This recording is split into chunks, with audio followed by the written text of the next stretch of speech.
아멘.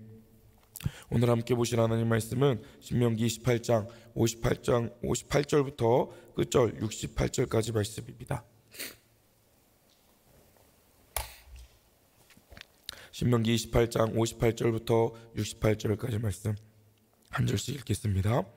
내가 만일 이 책에 기록한 이 율법의 모든 말씀을 지켜 행하지 아니하고 내 하나님 여호와라는 영화롭고 두려운 이름을 경외하지 아니하면 여호와께서 내 재앙과 내 자손의 재앙을 극렬하게 하시리니 그 재앙이 크고 오래고 그 질병이 중하고 오래일 것이라. 여호와께서 내가 두려워하던 애굽의 모든 질병을 내게로 가져다가 내 몸에 들러붙게 하실 것이며 또 이 율법책에 기록하지 아니한 모든 질병과 모든 재앙을 내가 멸망하기까지 여호와께서 내게 내리실 것이니 너희가 하늘의 별같이 많을지라도 내 하나님 여호와의 말씀을 청종하지 아니하므로 남는 자가 얼마 되지 못할 것이라. 여호와께서 너희에게 선을 행하시고 너희를 번성하게 하시기를 기뻐하시던 것 같이 이제는 여호와께서 너희를 망하게 하시며 멸하시기를 기뻐하시리니 너희가 들어가 차지할 땅에서 뽑힐 것이라. 여호와께서 너를 땅 이 끝에서 저 끝까지 만민 중에 드시리니 내가 그곳에서 너와 내 조상들이 알지 못하던 목석 우상을 섬길 것이라. 그 여러 민족 중에서 내가 평안함을 얻지 못하며 내 발바닥이 쉴 곳도 얻지 못하고 여호와께서 거기에서 내 마음을 떨게 하고 눈을 쇠하게 하고 정신을 산란하게 하시리니 내 생명이 위험에 처하고 주야로 두려워하며 내 생명을 확신할 수 없을 것이라. 내 마음의 두려움과 눈이 보이는 것으로 말미암아 아침에는 이르기를 아하 저녁이 되었으면 좋겠다 할 것이요 저녁에는 이르기를 아하 아침이 되었으면 좋겠다 하리라. 읽겠습니다. 여호와께서 너를 배에 싣고 전에 내게 말씀하여 이르시기를 내가 다시는 그 길을 보지 아니하리라 하시던 그 길로 너를 애굽으로 끌어가실 것이라. 거기서 너희가 너희 몸을 적군에게 남녀 종으로 팔려하나 너희를 살 자가 없으리라. 아멘. 간밤에 잠은 잘 주무셨습니까? 어두운 밤을 깨고 또 이렇게 교회에 나오신 여러분들을 진심으로 환영하고 축복합니다. 우리의 간절한 기도 또 주님을 향한 열심을 주님께서 기뻐 여겨주실 줄 믿습니다. 여러분의 가정과 일터 그리고 하시는 모든 일들 가운데 주님의 사랑과 은혜가 넘쳐나시기를 주님의 이름으로 축복합니다. 우리는 이 신명기를 통하여서 모세의 고별 설교를 읽어나가고 있습니다. 모세는 출애굽 2세대들에게 이제 시내산에서 맺었던 언약을 다시 한번 요점 정리하기 위하여서 모압 평지에서 3번의 설교를 베풀고 있습니다. 따라서 이 신명기의 내용은 이전의 출애굽기나 민수기 또 레위기의 내용을 요약 정리하고 있는 부분들이 많이 있다는 것을 우리는 발견할 수 있습니다. 우리 함께 읽고 있던 이 신명기 28장은 레위기 26장의 내용과 유사한 내용을 가지고 있습니다. 이미 이러한 내용들을 시내산에서 언급했던 적이 있었던 것이죠. 본문은 하나님의 말씀에 순종하는 자들이 받게 되는 복과 또 불순종하는 자들이 받게 되는 저주를 구체적으로 기록하고 있습니다. 따라서 가나안에 들어갈 이스라엘 백성들이 하나님 말씀에 순종하여 복을 받기 원하는 모세의 바람이 담겨 있는 본문인 것이죠. 이 말씀을 통해 오늘을 살고 있는 우리가 무엇을 기억해야 할지를 함께 생각해 보기 원합니다. 오늘 본문 58절과 59절 함께 읽어보겠습니다. 내가 만일 이 책에 기록한 이 율법의 모든 말씀을 지켜 행하지 아니하고 경외하지 아니하면 여호와께서 내 재앙과 손의 재앙을 극렬하게 하시리니 그 재앙이 크고 오래고 그 질병이 중하고 오래일 것이라. 아멘. 함께 읽은 58절과 59절에 보면 내가 만일 이 율법에 기록된 모든 말씀을 행하지 아니하며 하나님을 영화롭고 두려운 하나님의 이름을 경외하지 아니하면 여호와께서 재앙을 내리시되 그 재앙이 크고 오래일 것이고 질병이 중하고 오래될 것이다 라고 저주하고 있습니다. 여기에서 우리가 기억해야 될 것은 하나님께서 요구하시는 순종은 단순히 어떠한 표면적인 행위만을 말하고 있는 것이 아니라 우리의 마음을 다해 말씀을 지키고 행해야 하는 것임을 우리가 알 수 있습니다. 따라서 하나님께 순종하는 것은 밖으로 보이는 행동만을 의미하는 것이 아님을 우리가 기억해야 합니다. 하나님께 우리의 마음을 다해 하나님의 말씀을 기억하려 노력하고 또 주님께 나아가는 것이 선행되어야 한다는 것이죠. 우리의 마음의 중심을 보시는 하나님 앞에 우리의 마음의 중심을 다해 예배하고 말씀을 지키기를 힘쓰시길 바랍니다. 그렇게 하나님의 말씀을 순종하려 할 때 하나님은 우리에게 충만한 복을 내려주실 줄 믿습니다. 또한 58절에 하나님을 경외해야 된다, 하나님의 이름을 경외해야 된다라고 말합니다. 하나님을 경외한다는 것은 그분을 가장 높은 가치로 여기고 삶의 중심에 모신다는 것을 의미합니다. 우리도 그렇듯 하나님을 경외해야 합니다. 우리는 하나님을 너무도 사랑하고 너무도 존경해서 두려워하는 마음, 그러한 경외하는 마음이 필요한 것이죠. 우리의 마음과 정성을 다해 하나님을 사랑하고 섬기는 것이 진정한 신앙의 첫 자세인 것입니다. 이것은 단순히 율법을 지키는 것 이상의 의미를 우리에게 말해주고 있습니다. 하나님과의 인격적인 관계에서 그분을 인정하고 그분을 따르는 삶을 살아야 한다라는 것이죠. 따라서 우리의 마음에 하나님을 경외하기를 힘쓰기를 원합니다. 모세는 만약 이스라엘 백성들이 이러한 하나님을 경외하고 하나님과의 관계를 쌓는 것을 저버리게 된다면 그들에게 엄청난 재앙이 임할 것임을 경고합니다. 이어서 60절과 61절의 말씀도 읽어보겠습니다. 여호와께서 내가 두려워하던 애굽의 모든 질병을 내게로 가져다가 내 몸에 들려불게 하실 것이며 기록되지 아니한 모든 질병과 모든 재앙을 내가 멸망하기까지 여호와께서 내게 내리실 것이니니. 아멘. 여호와께서 애굽의 모든 질병을 가져다가 몸에 붓게 할 것이고 이 율법책에 기록하지 아니한 모든 질병, 모든 재앙을 네가 멸망하기까지 하나님께서 내리실 것이다 라고 저주하고 있습니다. 이것은 하나님을 떠난 삶이 얼마나 큰 파멸과 고통으로 이어질 수밖에 없음을 경고하고 있는 것이죠. 애굽에서 겪었던 고통과 질병 10가지 재앙을 통하여서 하나님께서 보여주셨던 그 재앙까지 너희에게 임하게 될 것임을 경고하고 있는 것입니다.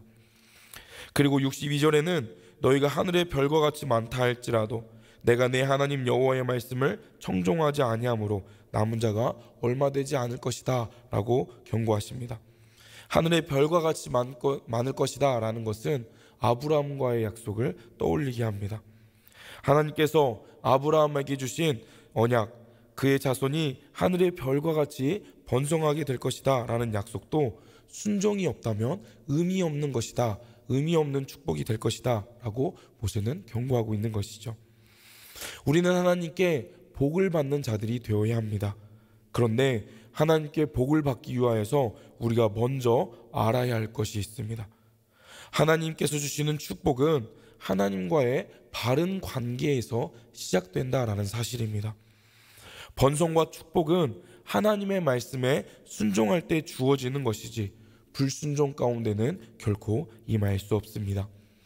하나님께 더 큰 복을, 하나님께 복을 받기 원하신다면 그보다 먼저 하나님과의 관계를 회복하기를 힘쓰시길 바랍니다. 관계가 회복되는 것은 단순하지만 쉽지 않을 수 있습니다.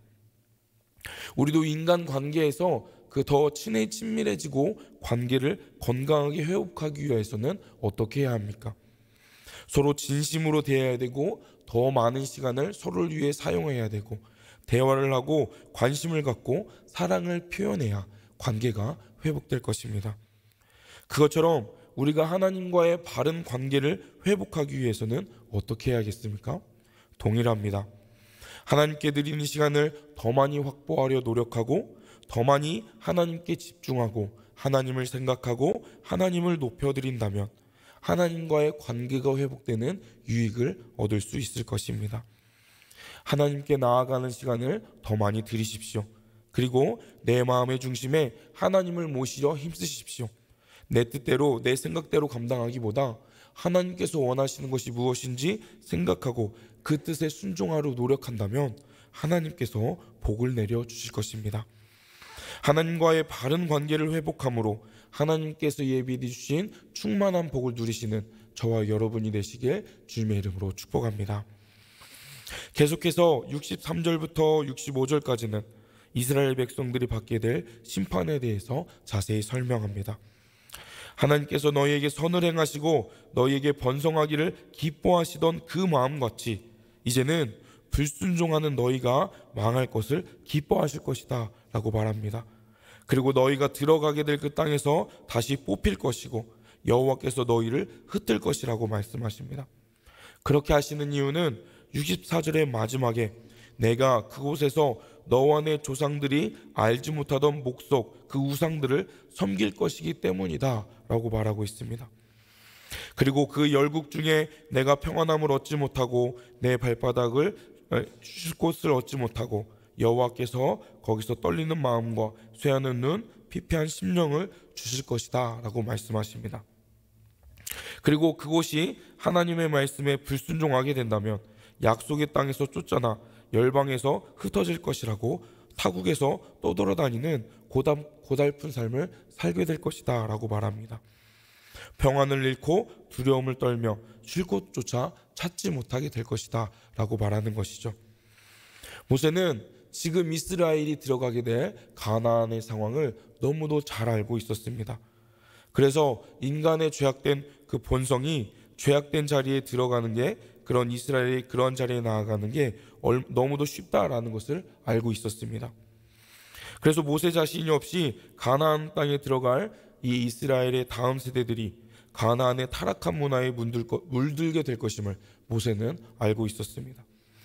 그들이 그곳에서 어떠한 문화에 물들고 어떠한 쾌락을 쫓아 악을 행하게 될지 예상한 것으로 보입니다. 그래서 더 엄하고 살벌하게 하나님께 불순종하는 자들이 얻게 될 벌이 무엇인지를 자세히 이야기하고 있는 것이죠. 이것이 하나님을 멀리하고 자신의 욕심과 교만을 쫓아 살아가게 될 자들의 결론임을 우리가 기억해야 합니다.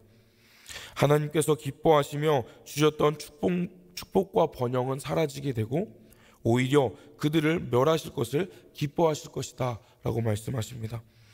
이것은 하나님과의 관계가 완전히 깨어진 상태를 의미하는 것으로도 볼 수 있겠습니다. 하나님은 모세를 통해 이토록 구체적으로 불순종의 결과를 알려주셨지만 이스라엘은 그 경고를 귀하게 여기지 않았습니다. 하나님은 이후에도 끊임없이 하나님의 사람들, 사사나 선지자나 예언자들을 통하여서 하나님의 뜻을 전하게 하셨지만 이스라엘은 그런 것들에 반응하지 않았고 결국 각각 그 소견에 옳은 대로 행함으로 하나님 말씀에 불순종하는 것을 선택하게 되었습니다. 모세는 더욱 강력하게 이 불순종의 결과에 대하여 반복하여 이야기합니다. 오늘 보면 67절도 읽어볼까요? 67절입니다. 내 마음의 두려움과 눈이 보는 것으로 말미암아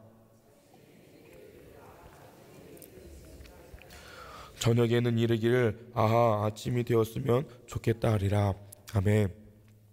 얼마나 두려운 마음이 있었다면 아침이 될 때 빨리 저녁이 되었으면 좋겠다, 저녁이 되면 빨리 아침이 되었으면 좋겠다라고 고백하게 되는 것일까요? 생각만 해도 그 문제가 너무 크고 그 고난이 커서 답답한 마음을 가지고 있음을 우리는 알 수 있겠습니다. 그런데 혹시 우리 가운데 이러한 두려운 마음을 가지고 계신 분이 계십니까? 우리가 직면한 고난은 다양한 이유가 있겠습니다. 그렇기 때문에 하나님에 대한 불순종의 벌만은 아닐 수 있는 것이죠. 우리가 때로는 다양한 이유로 어려움을 당할 수 있게 혹 이러한 답답한 마음이 우리 안에 있을 수도 있겠습니다. 하루하루 내가 감당해야 될 문제가 너무도 커서 그것이 고통스러워서 하루가 빨리 지나기를 고대하고 계신 분이 계십니까? 혹시 그런 마음으로 고통 가운데 계시다면 우리에게 복을 주기 원하시는 그 하나님을 바라보기를 원합니다. 그런 마음은 결코 하나님께서 주시는 마음이 아닙니다. 하나님이 우리에게 주시기 원하는 것은 평안한 마음입니다. 마음을 가다듬고 우리의 눈을 돌려 하나님을 바라봅시다. 그래서 하나님께서 우리에게 복 주시기를 원하시는 그 마음을, 하나님의 마음을 깨닫고 하나님이 주시는 평안함을 얻기를 축복합니다. 본문은 불순종의 결과로 하나님께 불순종하는 자들이 끊임없이 두려움과 공포 가운데 살아갈 것이라고 말합니다.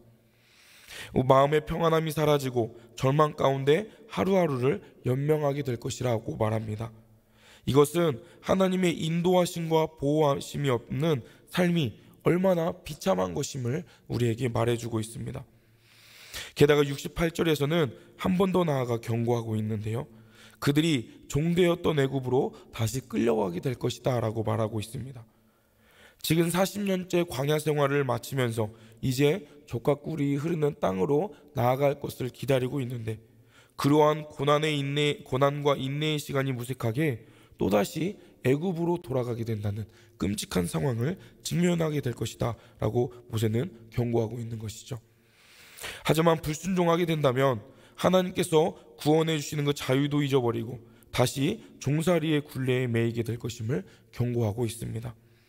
이것이 하나님을 배반하고 살아가는 백성들의 마지막 모습이 될 것입니다. 모세는 그러한 경고를 통해 하나님께 순종하는 삶이 무엇보다 중요하다는 것을 우리에게 알려주고 있습니다. 오늘의 본문의 말씀은 우리에게 많은 것을 생각하게 합니다. 우리는 과연 하나님과의 언약의 관계 가운데 어떠한 모습을 가지고 살아가고 있을까요? 하나님의 말씀에 가까이 하며 순종하는 길을 걸어가고 계십니까? 아니면 세상의 가치관과 욕심에 휩쓸려서 너무도 분주하여서 하나님의 말씀을 읽는 일에, 기도하는 일을 소홀히 하고 계신 것은 아닙니까?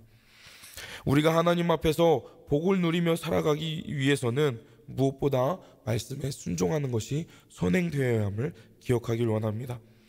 형식적인 신앙생활이 아닌 마음을 다해 주님을 사랑하고 그분을 인정하며 살아가는 것이 우리에게 필요합니다. 하나님과의 인격적인 교제 가운데 그분의 음성에 귀 기울이시고 그분의 인도하심을 따라 살아가는 것이 진정한 그리스도인의 모습임을 기억합시다. 우리에게는 하나님의 말씀을 전하고 또 세상을 향해 빛과 소금의 역할을 감당해야 할 사명이 있습니다. 우리의 그러한 삶을 통해 주님의 사랑과 은혜를 나누는 통로와 축복의 통로가 될 것입니다. 우리가 작은 순종의 발걸음을 내디딜 때 하나님은 우리의 삶 가운데 더 크신 은혜와 복을 내려주실 것입니다. 오늘도 믿음의 길을 걸어가는 우리 모두에게 하나님의 말씀이 힘과 위로가 되기를 축복합니다. 때로는 순종의 삶이 고달플 수는 있겠습니다. 또 힘겹게 여겨질 수도 있겠습니다. 하지만 그러한 길이 결국 우리에게 축복을 주시는 하나님의 축복의 길임을 우리가 믿습니다. 어려움 가운데도 굳건한 믿음을 붙잡으심으로 또 때로는 넘어질 수는 있겠지만 다시 일어나며 주님을 의지하며 새 힘을 얻으실 수 있길 바랍니다. 그렇게 매일의 삶 가운데 주님과 동행하며 주님께 영광 올려드리실 수 있는 저 여러분이 되시길 주님의 이름으로 축복합니다. 사랑의 주님, 오늘 귀한 말씀을 통하여서 불순종한 자들이 누리게 될 저주의 말씀들을 함께 생각해보게 하신 감사합니다. 주님, 이러한 저주가 우리의 삶 가운데 일어나지 않도록 은혜를 내려주시옵소서. 우리가 하나님께 순종하며 나아가기를 힘써 감당해내기 원합니다. 어제보다 오늘이, 오늘보다 내일이 하나님께서 기뻐하신 모습으로 다듬어져가는, 성장해 나가는 그리스도인들이 될 수 있도록 우리의 삶을 인도하시고 주님 역사하여 주옵소서. 우리가 불순종의 모습을 통하여서 어려움을 겪는 것이 아니라 하나님과의 관계고 회복함으로 하나님의 충만한 복을 누리는 매일의 삶이 될 수 있도록 주님 함께하여 주옵소서. 우리의 삶이 오직 말씀과 기도로 무장되어지는 삶이 되기 원합니다. 우리가 시간을 들여 노력을 들여 우리의 마음을 들여 주님께 영광 올려드리는 복된 삶의 예배자들이 될 수 있도록 우리의 삶을 인도하시고 주님 역사하여 주옵소서. 우리의 모든 것 대신 예수님 이름으로 기도드립니다. 아멘. 들었던 말씀 생각하시면서 함께 기도하기 원합니다. 주님의 말씀에 순종할 믿음을 주시라고 기도해 주십시오. 우리가 하나님과의 관계를 회복하기 위해 주님께 시간을 드리고 마음과 정성을 드리게 해달라고 기도합시다. 오늘 있을 큐티학교와 온라인 신약 파노라마 가운데도 은혜를 주시라고 기도해 주십시오. 우리가 힘써 감당하고 있는 금요 철야 집회를 위해서도 기도해 주시길 원합니다. 우리 교회가 기도고 회복되는 은혜가 넘쳐나게 해달라고, 그리하여 더 큰 은혜가 흘러넘치는 사랑의 공동체가 되게 해달라고, 연약한 성도들을 위해 또 개인적인 기도 제목들을 놓고 이 시간 주여 한번 부르시고 합심해서 기도하겠습니다. 주여.